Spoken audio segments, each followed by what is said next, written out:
قرآن نے جنت مانگنے کی ترغیب دی ہے، احادیث میں جنت طلب کرنے کی ترغیب موجود ہے، جنت کی تحریص دلائی گئی ہے۔ قرآن مجید کے ورق ورق پہ جنت کے تذکرے پھیلے ہیں، جنت میں بہتی ہوئی نہروں کی کہانیاں بیان کی گئی ہیں، مائے معین، کوثر، سلسبیل اور جنت کی دوسری نہروں کا ذکر کیا گیا ہے۔ اس کے باغ اور باغوں کے گھنے سائے، درختوں کے لٹکتے ہوئے خوشے اور مزیدار پھلوں کا ذکر، حور و قصور کی کہانیاں، جنت کا خوبصورت نورانی ماحول جنت کے نقش قرآن نے بیان فرمائے ہیں۔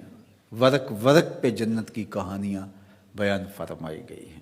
یہ اسی لیے بیان کی گئی ہیں کہ ہمارے دل میں اس کی حرص پیدا ہو، اس کی طلب جاگے، اور وہ اللہ کی رضا کا مظہر ہے۔ جنت مانگنا اللہ کی رضا مانگنا ہے۔ شریعت اسلامیہ میں جنت کی ترغیب دی گئی ہے، لیکن ہمارے بعض نعت خواں جنت کی اس طرح سے بات کرتے ہیں جس طرح کہ انہیں جنت کی چاہت ہی نہ ہو، بلکہ بعض جاہل شعراء کے شعروں میں جنت کا مذاق اڑایا گیا ہے، جبکہ اللہ نے جنت کو اہل ایمان کے لیے تیار کیا اور جنت کی کہانیاں بیان فرمائیں۔ اللہ کے محبوب علیہ السلام نے صحابہ میں بیٹھ کے جنت کی ترغیب اور تحریص دلائی، جنت کا شوق پیدا صحابہ کے دلوں میں کیا۔ اور یہاں نعت خان صاحب کہہ رہے ہیں کہ ہرے تو کیڑی جنت دا کرنا ہے تذکرہ، میاں اسی جنت کا جس جنت کا تذکرہ قرآن نے کیا ہے، اسی جنت کا جس جنت کے لیے رسول خدا صلی اللہ علیہ وآلہ وسلم نے کہا کہ جب رب سے مانگو جنت الفردوس مانگو،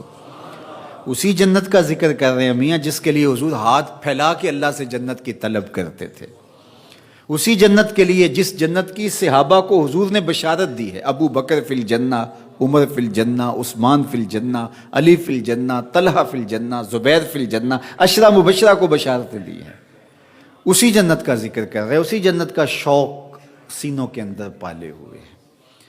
تو جنت اللہ کی رضا کا نام ہے۔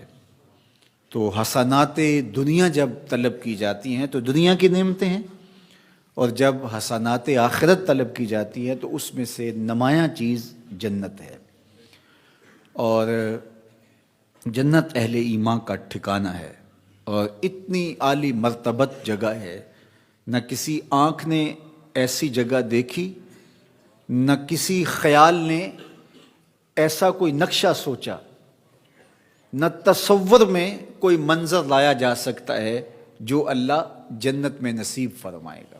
جنت ایسا ماحول تمہیں فراہم کرے گی کہ وہاں لا یسمعون فیہا لغوا ولا تاثیما، وہاں نہ اسم گناہ کی بات آپ کو سننے کو ملے گی اور نہ ہی کوئی لغو بات آپ کو سننے کو ملے گی۔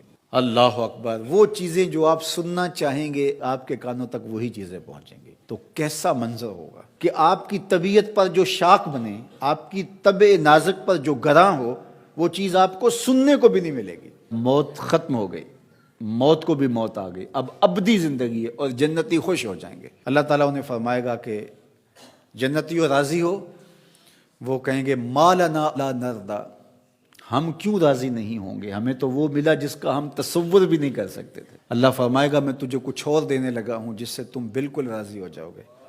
تو وہ کہیں گے مالک تیری مرضی، ہماری جھولی طلب کی پھیلی ہے، ورنہ کوئی شے رہ تو نہیں گی جو ہمیں ملی نہ ہو۔ تو اللہ تعالیٰ فرمائے گا وہ شے یہ ہے کہ میں اعلان کر کے تمہیں بتاتا ہوں کہ میں تمہارے اوپر راضی ہو گیا ہوں، اب کبھی بھی ناراض نہیں ہوں گا۔ اور یہ چیز جنت والوں کے لیے خوشی کا باعث ہوگی کہ رب اب کبھی بھی ہم پہ ناراض نہیں ہوگا۔ اللہ اکبر! تو جب ہم کہتے ہیں اللہ ہمیں آخرت کی حسنات عطا کر دے تو اس سے مراد جنت ہوتی ہے۔